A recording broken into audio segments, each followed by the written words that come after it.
Setiap kali melihat tanaman itu hijau, subur, selalu yang ditanyakan pasti pupuknya apa. Dan setiap melihat tanaman kita bersih dari gulma, obat gulmanya apa. Itu yang selalu ditanyakan oleh para petani.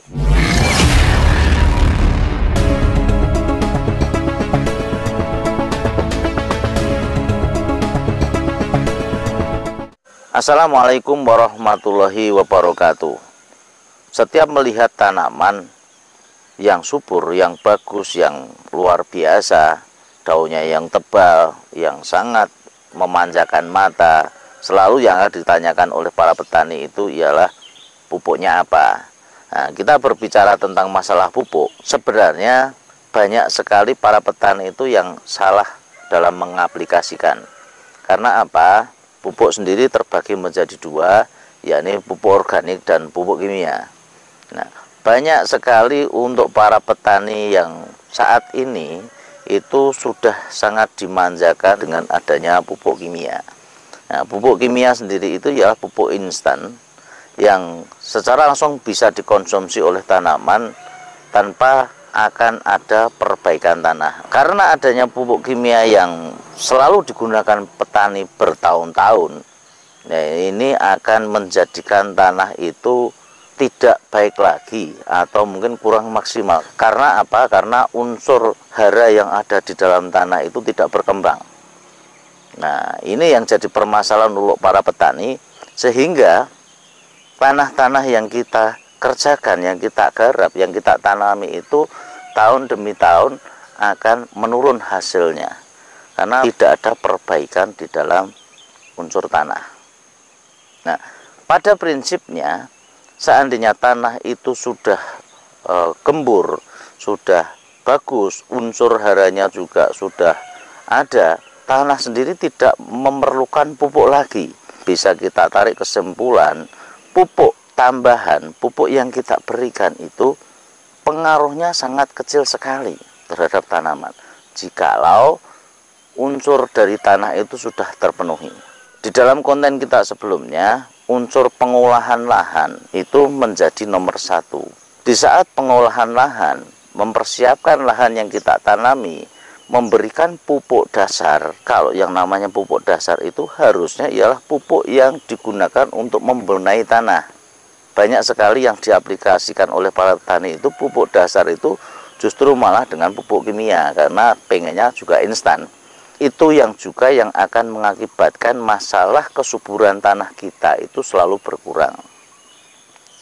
Dengan adanya pupuk dasar, dengan pupuk organik, dari kompos, dari kotoran hewan apapun yang kita fermentasi secara maksimal. Nah, cara fermentasi nanti silahkan lihat kembali untuk pupuk dasar ke konten kita sebelumnya. Itulah yang akan menjadikan tanah itu menjadi subur kembali.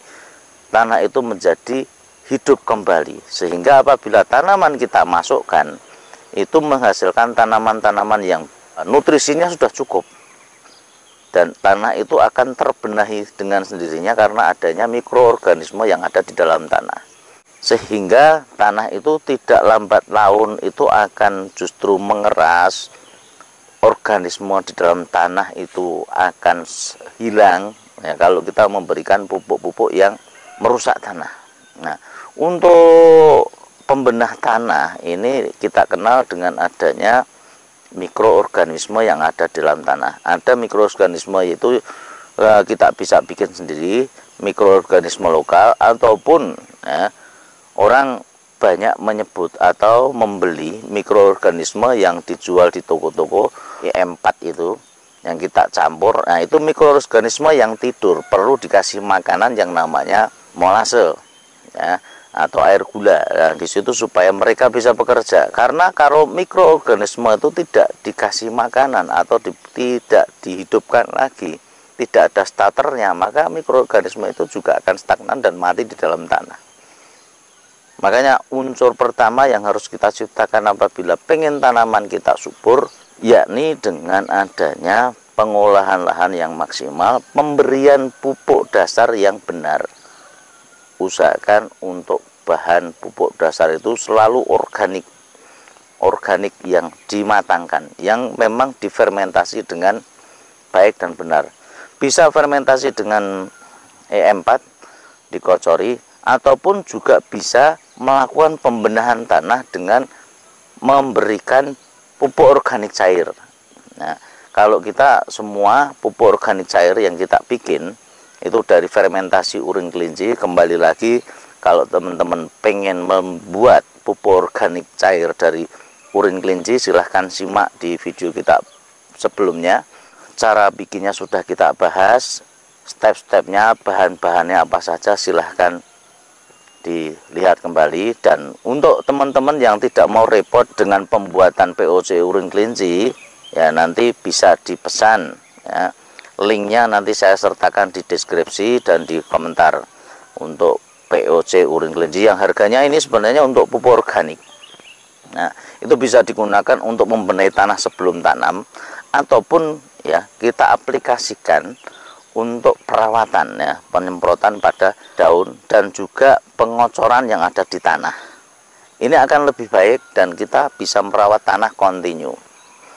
Makanya di sini untuk tanah, apabila sudah dari awal olah lahannya sudah kita tambahi pupuk kandang yang kita fermentasi, dan selanjutnya untuk pupuk ini pun juga POC ini juga nanti bisa ya digunakan sebelum tanam.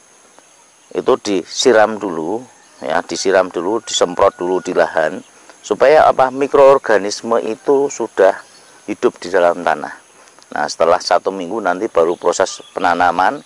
Pupuk selanjutnya bisa dilakukan secara kontinu juga secara organik.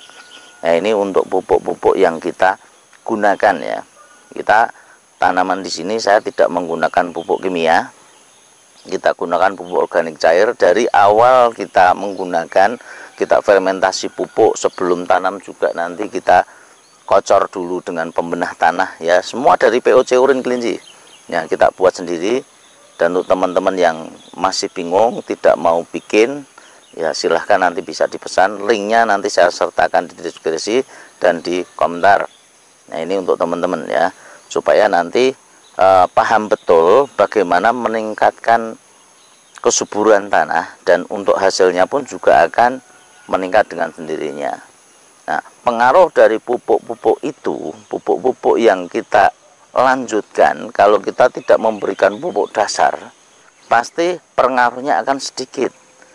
Tapi apabila pupuk dasarnya dari awal tanamnya kita sudah maksimalkan, ya pupuk itu akan pengaruhnya luar biasa. Sehingga apabila kita melihat lahan yang tanpa olah lahan, kita cuman asal tanam, tanamnya dari kecil baru dilakukan pupuk, ya pupuk yang kita berikan biasanya pupuk kimia itu akan diserap langsung oleh tanaman. Bisa besar nggak tanaman? Ya bisa. Cuman di tahun berikutnya tanah yang ditinggalkan residu dari pupuk-pupuk kimia ini akan pengaruhnya ke tanah. Dan tanah selanjutnya, di tahun selanjutnya kualitasnya akan menurun. Dan apabila dilanjutkan tahun selanjutnya lagi akan selalu menurun. Sehingga pada anak cucu kita nanti tanah kemungkinan sudah tidak bisa ditanami lagi. Hasilnya mungkin tidak ada. Pada waktu kita kecil, tanaman yang di luar orang tua kita melihat itu sangat subur sekali, pupuknya juga sangat sedikit. Tapi saat ini, di tahun-tahun saat ini kita melihat bagaimana sawah hasilnya berapa ton dan sebagainya. Ini jadi kendala-kendala bagi petani. Ya, petani itu mempunyai kendala. Yang pertama ialah SDM, sumber daya manusianya. Karena apa? Operasional petani itu paling besar di tenaga. Sehingga petani di luar negeri sana untuk tenaga itu diminimalisir dengan adanya alat-alat teknologi dari pertanian.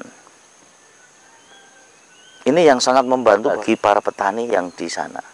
Sehingga di Indonesia ini sekarang sudah mulai maju ya. Untuk pertanian dan sebagainya sudah mulai maju, peralatan sudah bisa mengikuti. Yang dulunya untuk lahan itu harus kita cangkul, sekarang sudah ada yang namanya traktor besar, traktor kecil dan sebagainya, alat penanam padi, untuk menyiangi, membersihkan gulma. Begitu teknologi banyak, obat-obat gulma itu pun juga sangat banyak sekali yang ada di pasaran. Nah, tinggal kita mengetahui bagaimana aplikasinya. Nah, termasuk yang di belakang ini kemarin banyak yang tanya mereknya apa, ya, untuk porang-porang yang sudah besar, untuk porang-porang yang kecil, itu aplikasinya bagaimana. Tentunya ya kita melakukan eksperimen uji coba sehingga kita bisa berbagi pada teman-teman, ini menjadikan suatu hal yang sangat membanggakan bagi diri kita sendiri.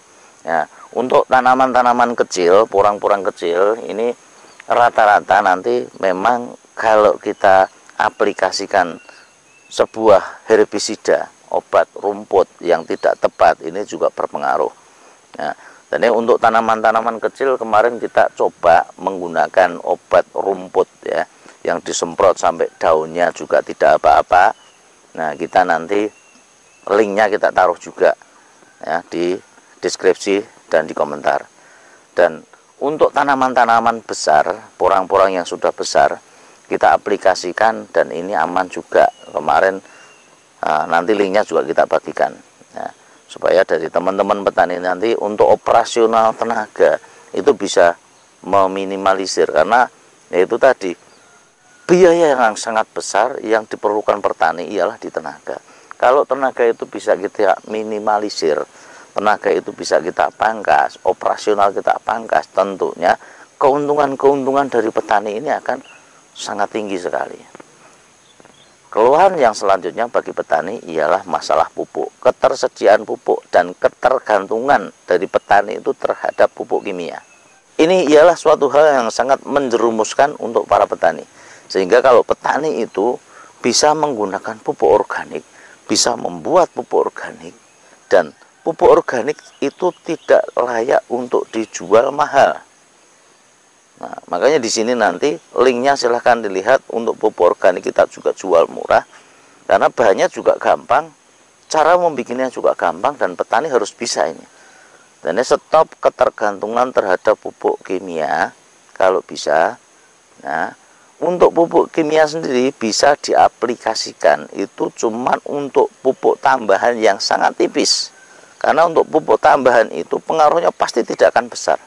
Setiap tanaman apapun yang kita tanam, apabila kita memfokuskan nanti pada pupuk tambahan saja, itu hasilnya pasti tidak akan besar, tidak akan bagus, tidak akan maksimal. Hampir 80% tanaman itu akan bisa hasilnya maksimal apabila dari standar awal pengolahan lahan, pupuk dasarnya itu sudah ada. Karena 20% nanti cuma akan mensupport pada pertumbuhan dan penambahannya.